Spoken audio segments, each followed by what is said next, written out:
le psaume.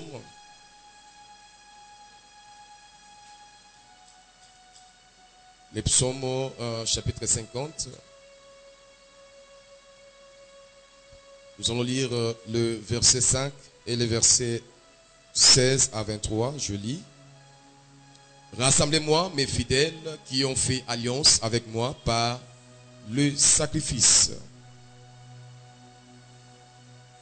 Le verset 15, 16. Et Dieu dit aux méchants, quoi donc, tu énumères mes lois et tu as mon alliance à la bouche. Toi qui hais les avis, qui jettes mes paroles derrière toi. Si tu vois un voleur, tu te plais avec lui et ta part est avec les adultères. Tu livres ta bouche au mal et ta langue est un tissu de tromperie. Tu t'assieds, tu parles contre ton frère, tu diffames le fils de ta mère. Voilà ce que tu as fait et je me suis tu. Tu t'es imaginé que je t'ai ressemblé, mais je vais te reprendre et tout mettre sous tes yeux. Prenez-y donc garde, vous qui oubliez Dieu, de peur que je ne déchire sans que personne ne délivre. Parole du Seigneur. Père, je te dis merci encore pour ce matin. Nous voulons encore t'entendre nous parler. Père, je me dispose de ta grâce. Je prie que ton esprit soit sur moi, Père. Je prends autorité sur tout ce qui est en ces lieux. Nous confessons ton royaume, ton règne en ces lieux. Nous prions aussi pour ceux qui vont nous suivre par le média, Père. Je prie que ta main puissante les touche et que tu puisses te révéler puissamment dans leur vie. Au nom de Jésus, par le Saint-Esprit, nous t'avons ainsi prié. Amen. Amen. Nous sommes en train de parler pendant ces mois de janvier sur un thème, les alliances ou l'alliance de Dieu. L'alliance.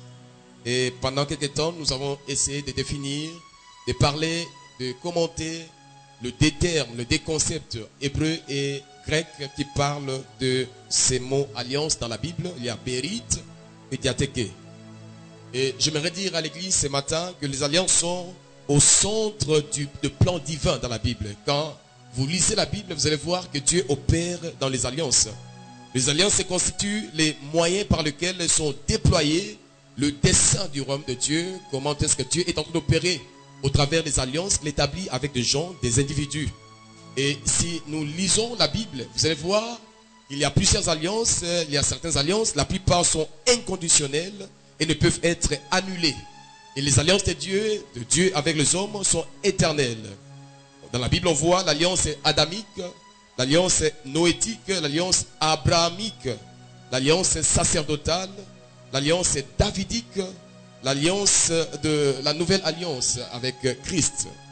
Et la seule alliance conditionnelle et temporaire qu'on voit dans la Bible, c'est l'alliance mosaïque où Dieu donne à Moïse. Mais dans le texte qu'on vient de lire,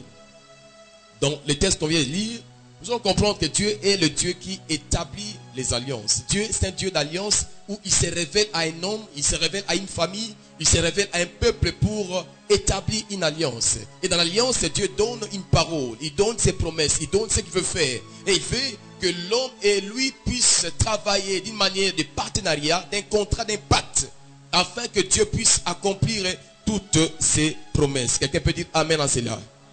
Et l'alliance divine, l'alliance de Dieu est sélective. Quand Dieu veut faire une alliance, Dieu ne va pas vers tout le monde. Dieu ne va pas vers tout le peuple. Dieu choisit un homme. Dieu choisit une famille.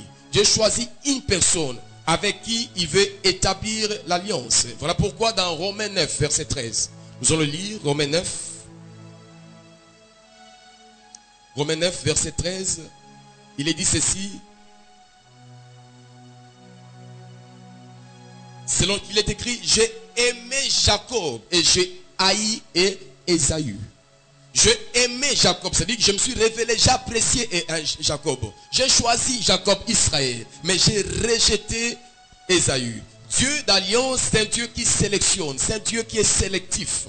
Le Dieu d'alliance, c'est un Dieu qui ne vient pas chez tout le monde, mais qui peut chercher une vie, qui peut chercher un peuple, qui peut chercher une communauté dans laquelle il veut se révéler. Je dis, l'alliance de Dieu est sélective. Sur toute la terre, il va chercher à planter un petit jardin, un jardin d'Éden où Dieu va placer l'homme qu'il avait créé à son image, à sa ressemblance. Dieu n'a pas voulu que l'homme soit n'importe être partout, mais il a sélectionné un jardin d'Éden où il va placer l'homme pour demeurer dans la communion avec lui, pour que l'homme puisse jouir du bien-être, du salut.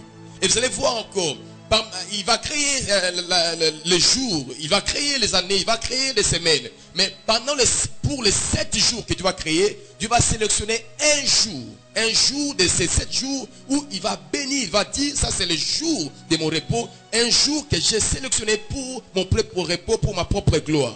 Le Dieu de la Bible, le Dieu que nous prêchons en ces lieux, c'est un Dieu qui opère dans les alliances, mais ces alliances sont aussi sélectives. Il va choisir parmi les 12 tribus d'Israël. Il choisit une tribu qui va lui appartenir. Une tribu, la tribu de Lévi, qui sera une tribu dédiée à Dieu, consacrée à Dieu pour les projets de Dieu sur la terre, sur la nation d'Israël. On va voir aussi parmi les nations, Dieu va choisir Israël pour que ce soit une nation qui lui appartient, une nation d'alliance. Dieu ne travaille pas avec tout le monde. Dieu sélectionne. L'alliance de Dieu est sélective. Alléluia. Dans Ésaïe 41. Ésaïe 41. Verset 3, il est dit ceci. Il s'est mis à leur poursuite. Il a parcouru avec bonheur un chemin que son pied n'avait pas foulé. On peut commencer par le verset 2. Qui a suscité de l'Orient celui que le salut appelle à sa suite, qui lui a livré les nations et assujetti des rois, qui a réduit leurs glaives en poussière et leur arc à un chaume qui s'envole. Il s'est mis à leur poursuite, il a parcouru avec bonheur un chemin que son pied n'avait jamais foulé. Qui a fait exécuter ces choses? C'est lui qui a appelé les générations de les commencements, moi l'Éternel, le premier et le même jusqu'aux derniers âges. Les îles le voient et sont dans la crainte. Les extrémités de la terre tremblent. Ils s'approchent et ils viennent. Ils cèdent l'un et l'autre et chacun dit à son frère, courage. Donc ici aussi nous voyons comment est-ce que Dieu est en train même de fouiller dans les générations. Dieu est en train de fouiller parmi les peuples pour sélectionner un peuple qui lui appartient. Dans la sélection de Dieu, parfois Dieu ne choisit pas forcément ce que la majorité approuve. Quand Dieu veut choisir, il ne choisit pas parfois ce que la famille approuve, ce que la communauté approuve, ce que la nation approuve, ce que le monde approuve. Parfois, le choix de Dieu peut être un objet de scandale pour les autres. Le choix de Dieu ne vient pas seulement pour répondre aux exigences, au regard, à la perspective du nombre général. Mais le choix de Dieu est d'après son conseil, d'après sa grâce. Et nous allons lire dans un texte où dans 1 Corinthiens 1, 27 à 28. 1 Corinthiens 1, 27 à 28.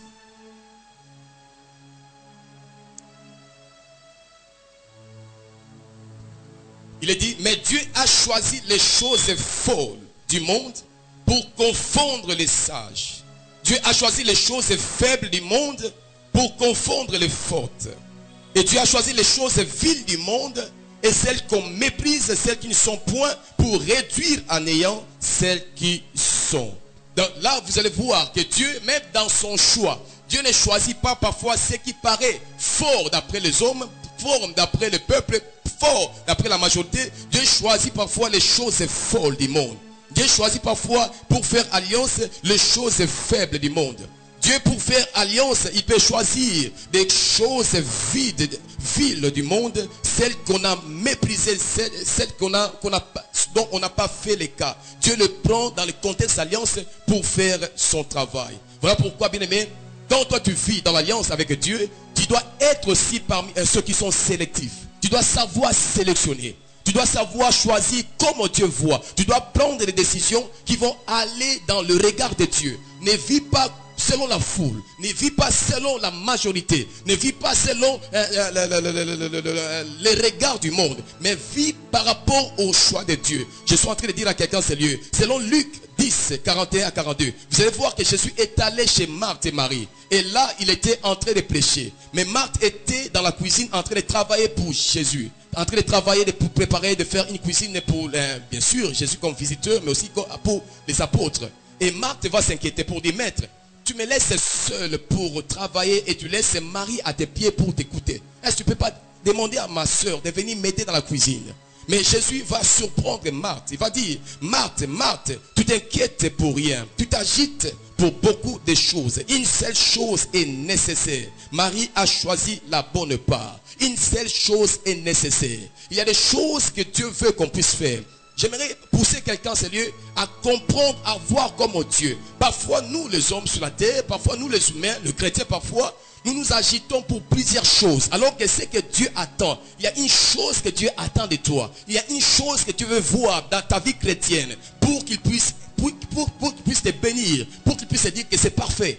Mais on s'agite, on veut toucher par-ci, par-là, alors que Dieu attend une seule chose. Et Dieu dit concernant Marie, il y a une seule chose est nécessaire. Pas beaucoup de choses, une seule chose. Et c'est ce que Marie a choisi. Parfois, quand Dieu regarde notre voie chrétienne, Dieu regarde notre spiritualité, Dieu regarde notre chrétienté, nous allons à gauche, nous allons à droite. Mais parfois, il y a des choses nécessaires, il y a des choses essentielles que Dieu veut retrouver dans ta vie chrétienne, que Dieu veut retrouver dans ta marche d'alliance avec lui. Il y a des choses parfois essentielles, les choses que parfois qui ne sont pas chez d'autres.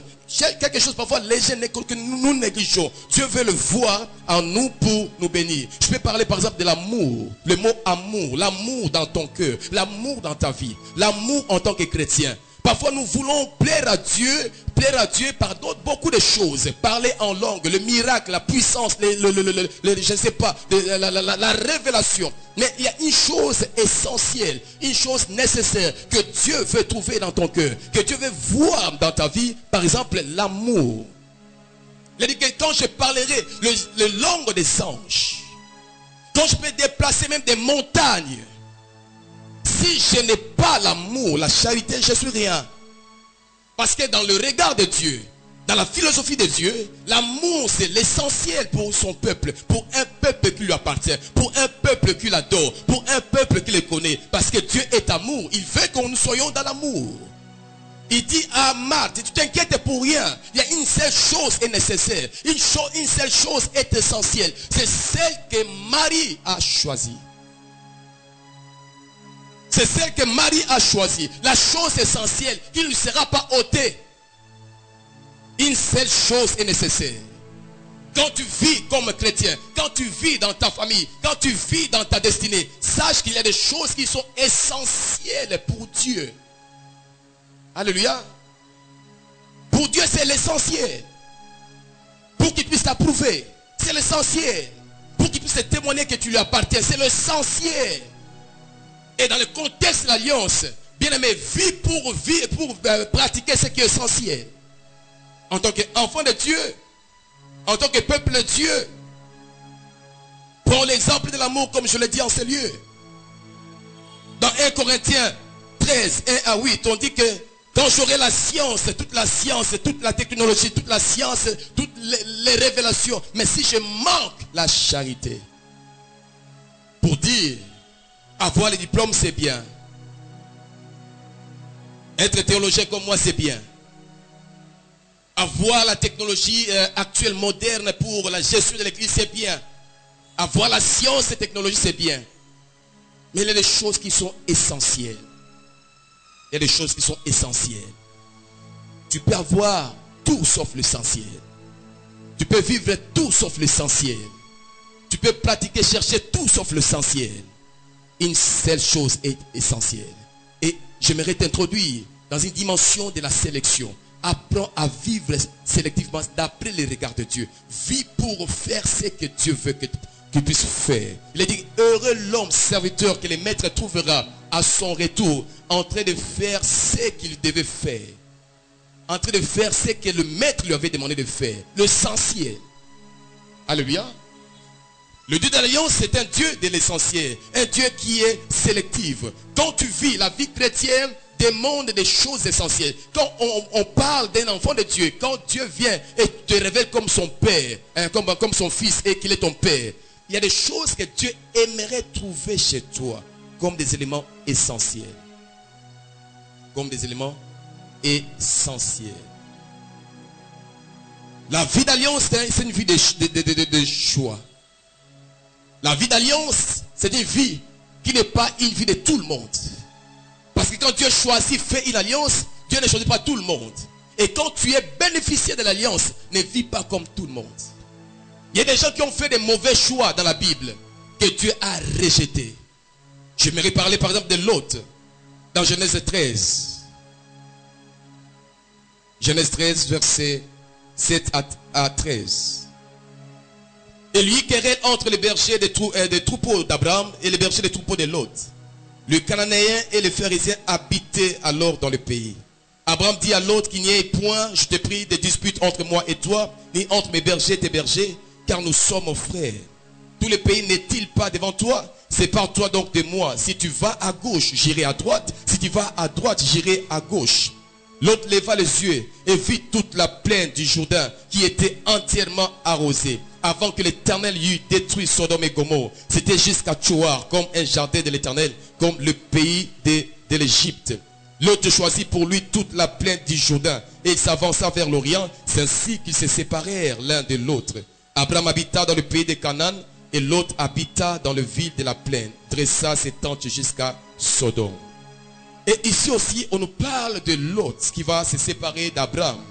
Abraham était en alliance avec Dieu. Abraham, c'était l'homme que Dieu avait choisi. Et quand il a quitté son père et sa mère pour aller là où Dieu le conduisait, Lot est allé avec Abraham. Lot connaissait le Dieu d'Abraham. Lot connaissait l'alliance de Dieu avec Abraham.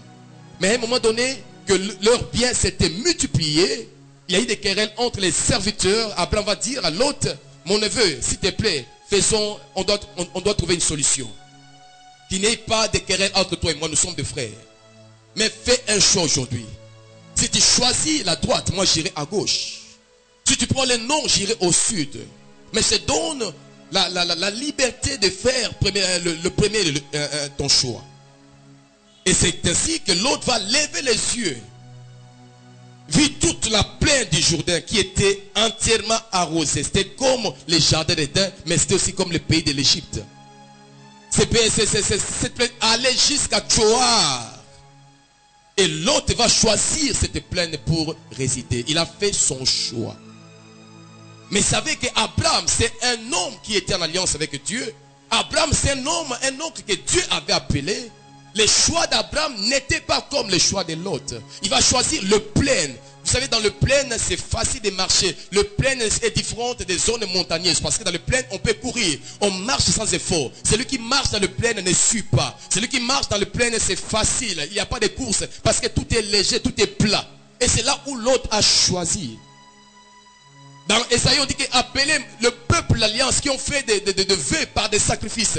Un homme d'alliance, c'est un homme qui est consacré, qui mène une vie de sacrifice. Mais l'autre lui fait un choix d'aller vers le plain. Le plain qui était apparemment arrosé. Et ça allait jusqu'à Tchoar. Il faudra partager ensemble le mot Tchoar. Tchoar veut dire insignifiant, petitesse. Il a fait le choix pour aller, pour finir vers les choses insignifiantes, les choses vaines, les choses qui n'ont pas d'impact, les choses qui ne pèsent pas devant Dieu. Parfois, on fait les choix, pas par rapport à Dieu, mais par rapport à la vanité des choses. Vanité des vanités, tout est vanité. Tchoar. Quand tu vis dans le plain, tu n'auras pas la vie de jeûne et de prière. Celui qui vit dans le plain n'a pas besoin de jeûner 21 jours pour chercher la face de Dieu.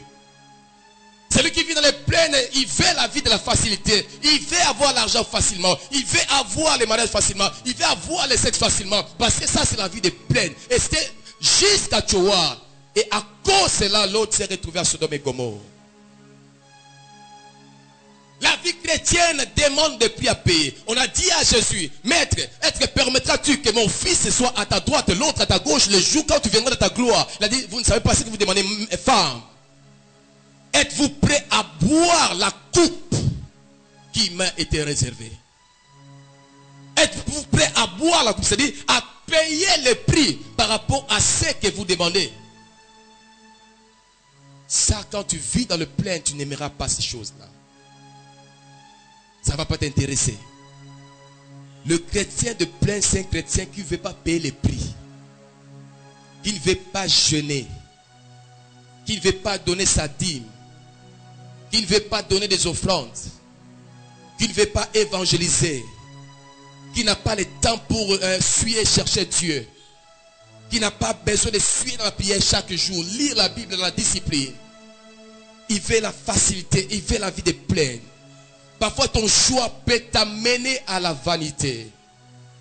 L'autre a perdu parce qu'il n'avait pas la révélation qu'Abraham avait. Quand l'autre va se séparer d'Abraham, parce que l'autre va dresser ses tentes jusqu'à Sodome, dans la ville de la plaine. Dans la ville des plaines, sœur, toi qui aimes la facilité, toi qui aimes qu'on te donne l'argent facilement, toi qui aimes parfois une vie facile, c'est facile de se retrouver dans une vie de sodomique, à Sodome. Alléluia.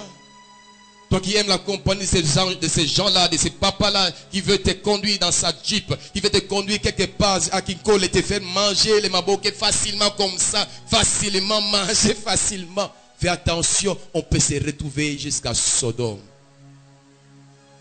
Toi qui veux que facilement qu'on t'envoie des mégas, qu'on t'envoie des unités, qu'on t'achète des téléphones, qu'on te donne des iPhones gratuitement comme cela.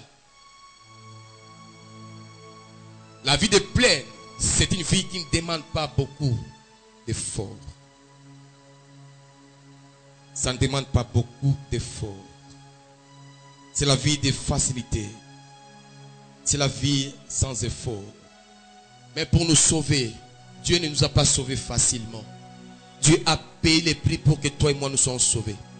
Dieu a payé, il a accepté de monter à la croix de Golgotha. Dieu a payé qu'on puisse le crucifier nu. Dieu a payé les prix, il a accepté qu'il soit rejeté, qu'on puisse se cracher sur lui. Il a payé, il a crié, il a pleuré. Jésus a été dans la confusion, il a connu la honte, les rejets. Il a crié, Eli, l'âme sabachthani. C'est le prix à payer pour que le salut, pour que le peuple de l'Alliance puisse émerger. Les prix à payer. Abraham vint habiter parmi les chaînes de Mamré. Mamré qui veut dire force, vigueur.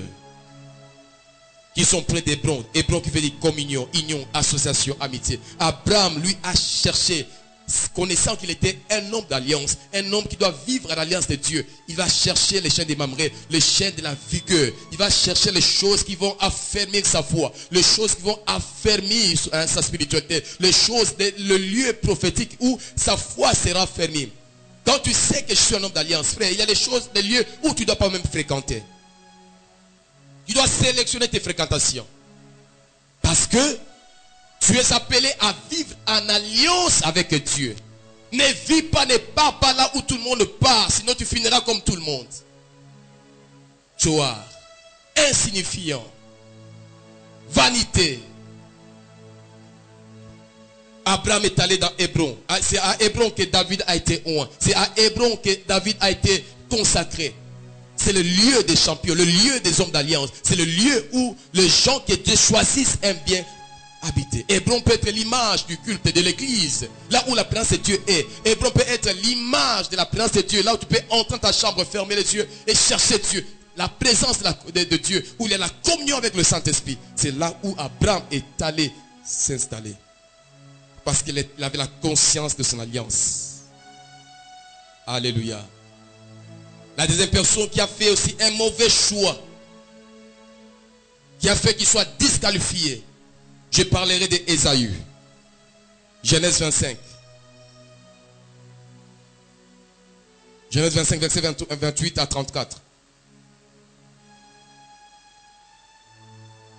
Isaac aimait Ésaü parce qu'il mangeait du gibier et Rebecca aimait Jacob. Comme Jacob faisait cuire un potage, Ésaü revint des champs accablé de fatigue. Ésaü dit à Jacob, laisse-moi, je te prie, manger de ces roues-là, car je suis fatigué. C'est pour cela qu'on a donné à Ésaü le nom d'Édom. Jacob dit, vends-moi aujourd'hui ton droit d'aînesse. Ésaü répondit, voici, je m'en vais mourir. À quoi me servent ces droits d'aînesse? Et Jacob dit, jure-le-moi d'abord. Et il le jura. Il vendit son droit d'aînesse à Jacob. Alors Jacob donna à Ésaü du pain et du potage de lentilles. Il mangea et but. Puis se leva, s'en alla. C'est ainsi qu'Ésaü méprisa le droit d'aînesse. On nous parle de deux frères, Ésaü et Jacob.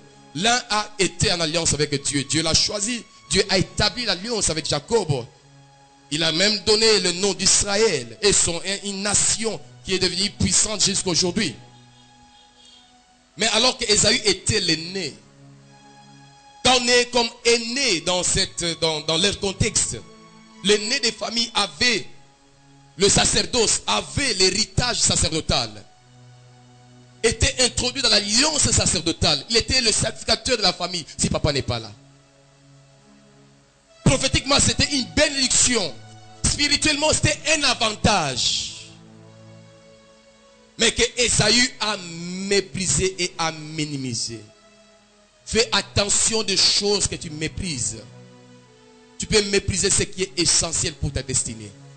Tu peux minimiser la seule chose que tu considères pour ta bénédiction. Tu l'as méprisé. Il va mépriser son droit d'aînesse. Il va demander à Jacob qui préparait. Et quand nous lisons le premier verset, on dit que Isaac aimait Ésaü parce qu'il mangeait du gibier. Il aimait parce que. Et c'est ce que l'amour qu'on voit aujourd'hui beaucoup. Aimer parce que. Aimer parce qu'il mangeait du gibier. Mais Rebecca aimait Jacob, point. Il n'a pas aimé parce que. Alléluia. Pourquoi m'aimes-tu? Parce que. Pourquoi je t'aime? Parce que. L'amour agapao, c'est l'amour je t'aime, point. L'amour de Rebecca. Et c'est l'amour qui est fort. Voilà pourquoi quand dans le pronostic de Rebecca avait trouvé gain de cause. Parce que l'amour attire toujours la faveur de Dieu. Alléluia. Il aimait parce qu'il mangeait. Responsable. Pourquoi aimes-tu cette maison-là, cette maison-là, cette maison-là, cette maison-là? Parce que. Pourquoi tu aimes cette sœur-là, ce frère-là? Parce que. Parce que. Pas parce que. Rebecca aimait Jacob, point. Point. Sans parce que. Ésaü dit à Jacob, donne-moi à manger ces roux. Les mots roux en hébreu, les mots Adam. Donne-moi ces Adam-là. Donne-moi ces roux-là, cette soupe-là. Et c'est à cause là qu'on a donné à Ésaü le nom de Édom. Parce que Édom et Adam, c'est presque la même chose. On lui a donné le nom de Adam. Parce que ce que tu manges influencera ta destinée. Il y a un parcours entre ce que tu manges et ce que tu es.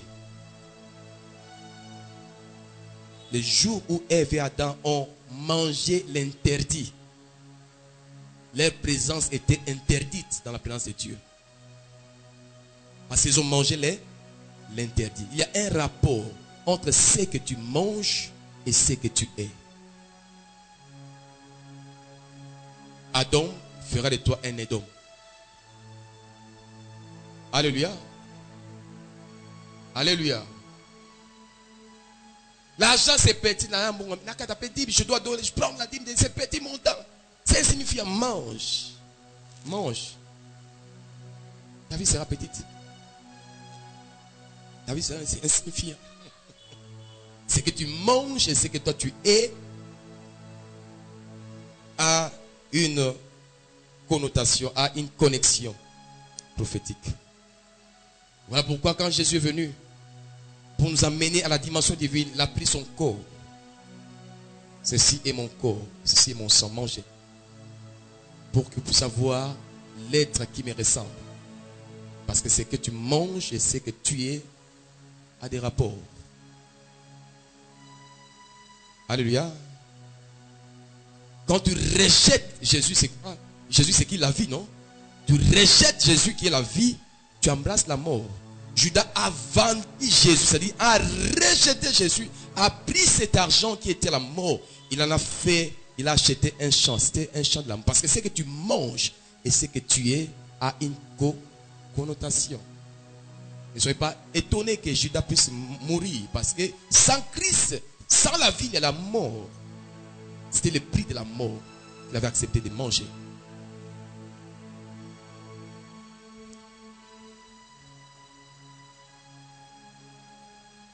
Édom, il va être rejeté. Ésaü va être rejeté. Parce qu'il a méprisé l'essentiel de Dieu. ce qui est essentiel de Dieu. Ce qui est essentiel de Dieu. À cause des choses d'aujourd'hui. Fais attention parce que tout ne s'acquiert pas aujourd'hui. Fais attention parce que tout ne finit pas aujourd'hui. Il y a des choses qui dépassent aujourd'hui. Il y a des choses qui viennent même après la mort. Mais dont le travail doit commencer aujourd'hui. Alléluia. La vie éternelle ne se prépare pas après la mort. La vie éternelle se prépare quoi? Aujourd'hui. Il a dit à Jacob, mais à quoi me sert les droits de naissance? Je me prépare pour aller mourir. C'est-à-dire pour lui, tout s'arrête à la mort. Mais ne voyez pas, au-delà de la mort, il y a une autre dimension. Ton nom peut être cité. Tu peux être patriarche. Tu peux être élevé. On peut parler de toi dans les nations du monde. Je pars pour mourir. Donne-moi la nourriture et tout à bout au pia. Mange et meurs. Et c'est ça la vie. Melalia Koufa, c'est ça la vie. Il avait la même philosophie avec un des musiciens qui a chanté ça au Congo. Esaü. Mais Jacob voyait au-delà de la mort. Jacob voyait au-delà d'aujourd'hui. Jacob voyait au-delà de ce que je vois aujourd'hui. Fais attention de ce que tu vois aujourd'hui. Parce que ça, il y a un regard. Il y a les gens qui regardent comme des aigles. Il y a ceux qui regardent comme des coqs, des poules. Les coqs ne voient pas loin.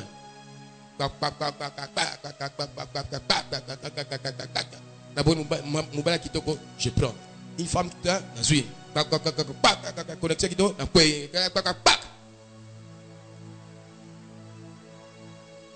mais ceux qui voient loin, ils peuvent refuser certaines choses d'aujourd'hui. C'est ce que Joseph a fait devant la femme de Potiphar. Ne me touche pas parce que je ne vois pas que seulement aujourd'hui. Je ne vois pas seulement, tout ne doit pas s'arrêter dans la maison de Potiphar. Après la maison de Potiphar, il y a une autre dimension où je vais briller.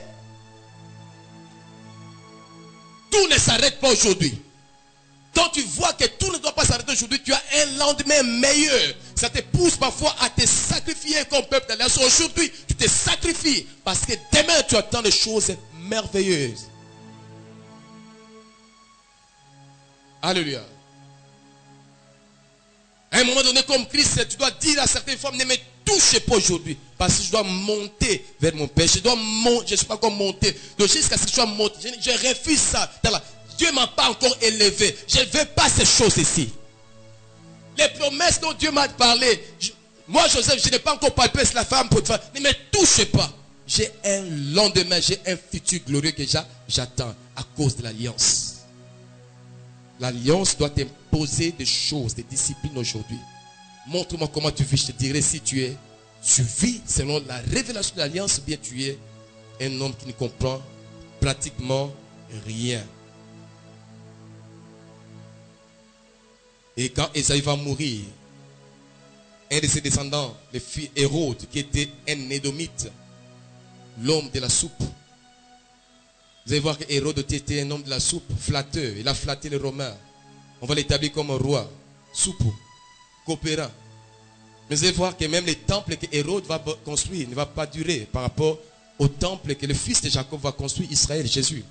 Il a dit détruisez ces temples, mais les temples que moi j'ai bâtis, tu peux les détruire. Alléluia.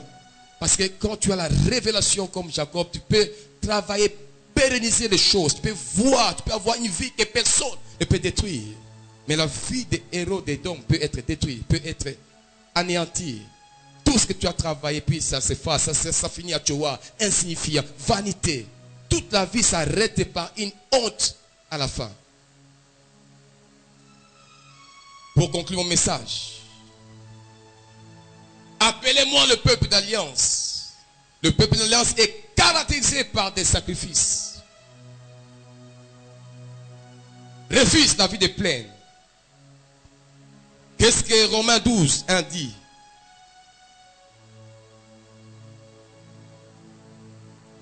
Romains 12.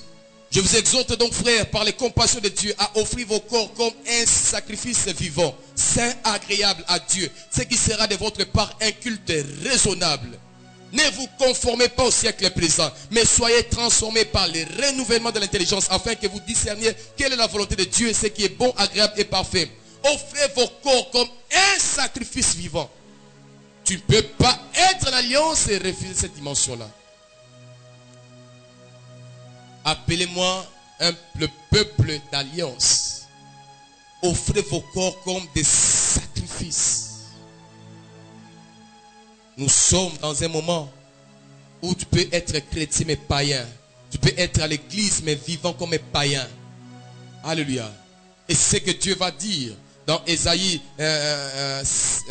dans Psaume 50, verset 16. Il dit que quoi que tu énumères mes lois dans ta bouche, quoi que tu énumères mon alliance dans ta bouche, mais quand je regarde ta vie, je vois un méchant.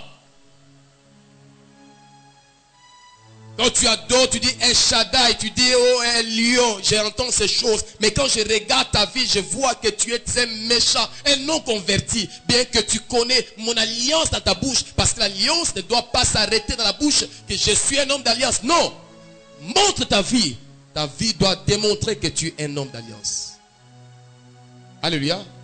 Abraham a dit qu'il n'y ait pas de conflit, qu'il n'y ait pas de querelle entre toi et moi. Nous sommes frères. Regarde le langage d'un homme d'alliance. Qu'il n'y ait pas de polémique. Évitons ces choses. Nous sommes frères. Un homme d'alliance comme Joseph a dit là, vous êtes mes frères. Il n'a pas voulu les humilier. Il a fait sortir les Égyptiens. Il a dit, je suis votre frère. Joseph, que vous avez vendu. Mais n'ayez pas peur, je ne ferai pas du mal. Les discours d'un homme d'alliance. Mais quand tu n'es pas dans la dimension d'alliance, vous allez sentir. Vous allez me boire de l'eau dans les tongas. Vous sentirez que c'est moi. Tu es méchant. Je regarde bien que tu énumères mes lois dans ta bouche. Tu hais les avis. Tu n'aimes pas de conseils. Quand on te donne des conseils, tu fuis. Quand on veut t'exhorter, tu nous hais. Pourquoi? Parce que tu as donné un conseil simplement. Quand on te dit que c'est mal, tu as boudé, tu devais rancunier. Parce qu'on t'a dit que ça c'est mal. Tu es ami des voleurs. Vous aimez ceux qui détournent. Tu es sœur. Mais tu sais que cette fille a boulé avec des hommes mariés. Tu sais qu'elle a boulé, elle rentre. Toi, sœur en Christ, toi, frère en Christ, avec la Bible, mais.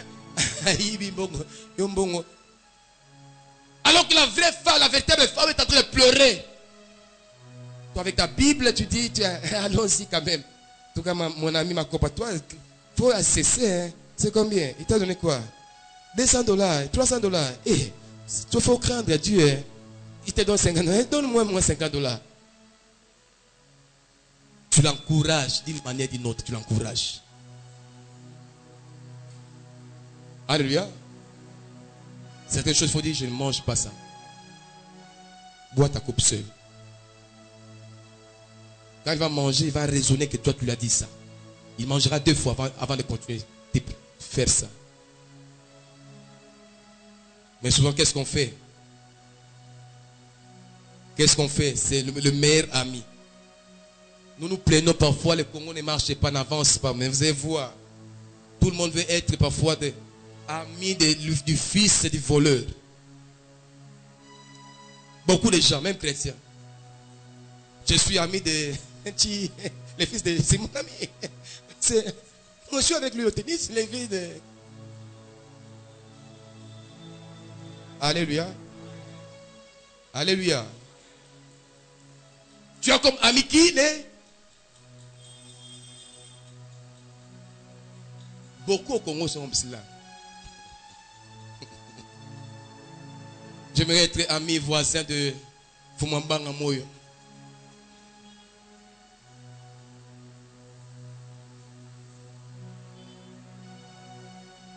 Ta bouche parle du mal, de la tromperie. Tu calomnies, la médisance. Et Dieu dit, et tu crois que c'est comme ça que tu vas me ressembler, parce que l'alliance nous donne l'image de Christ. L'alliance nous met le sceau de Dieu, la main de Dieu sur toi. Mais quand tu agis comme ça, tu penses que tu me ressembles, que moi je suis comme cela. Alléluia. Ça c'est la vie de pleine. Dieu veut, frère, ma soeur. Nous sommes au début de l'année. Le monde est agité. Une chose est essentielle. crains Dieu.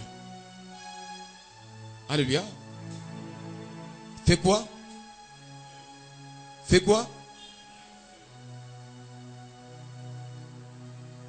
Tu peux faire beaucoup sans craindre Dieu, tu perds l'essentiel. Parce qu'il y a des gens qui vont dire, nous avons prophétisé, nous avons fait ça, on a fait ça, on a transporté même des instruments, on a été maintenancé, là va dire. Vous avez fait beaucoup, vous avez transporté des baffles au dos, mais je ne connais pas. Pourquoi? Crains Dieu. Banga. Banga. Vous êtes certain d'iniquité. Vous ne craignez pas même Dieu. Marie a choisi ce qui est essentiel. Jésus savait que ce qui était essentiel. Écoutez la parole de Dieu pour le pratiquer. Ce qui est essentiel. Quand tu viens à l'église, frère, il y a des choses essentielles. Écoute ce que Dieu te dit. Pratique la parole de Dieu. Écoute ce que Dieu t'enseigne. C'est ce qui est essentiel. Autre chose, c'est bien. La commission, c'est bien. Porter les polos, c'est bien. Mais l'essentiel.